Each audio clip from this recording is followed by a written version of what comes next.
The great thing about film is that it interests children immediately. Very often it can be hard to find a text which suits all abilities and all interests in the class, particularly when you're trying to get a good range of texts that fit both girls' interests and boys' interests and different cultures, whereas film, it hooks them in straight away.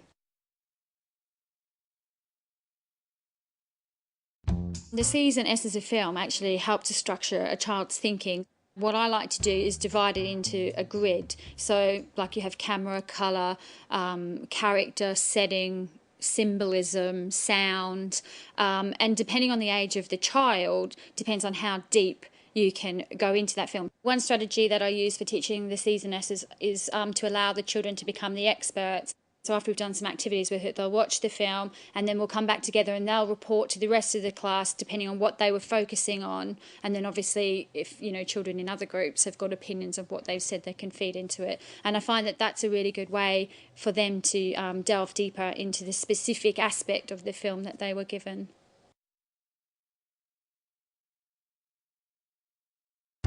One strategy I like to use at the start of the lesson is maybe just to turn off the visual side of the interactive whiteboard so that they're only hearing the soundtrack, and it's a great way to maybe get them to think about what the film is going to be like, and then to later show them the film with the visual and to see whether it's matched those perceptions at the start of the lesson.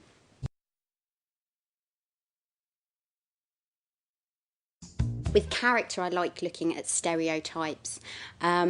Because you can take a still image of a character and ask them, what do you think this character is going to be like? And then show them the beginning of the film.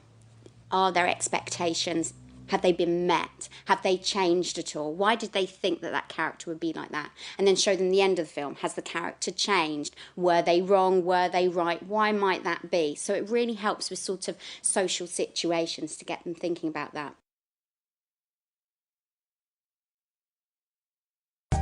When I'm teaching setting, it's using film is fantastic for that, particularly when I've taught using science fiction. It really helps the children to think about what's different about that setting as opposed to a setting that they're familiar with. Watch the film or short clip and then maybe pick some still images from there and then give a colour photocopy to the children, and then either in groups or individually is to think of adjectives to describe each of those settings.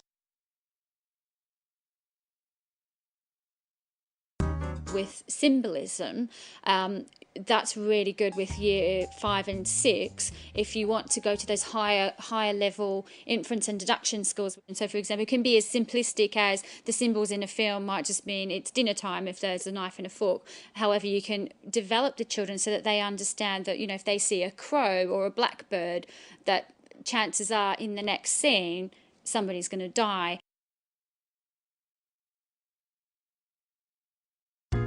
Colour's a really interesting thing for children to look at, showing two different films, one where they've maybe used grey, dark colours, and another where they've used bright, and why you might do that. Choose a scene from a film that they particularly are interested in or enjoyed, and get them to draw that scene. And you could either copy that picture so that you've got two of them, or they can redraw it again, it's up to you.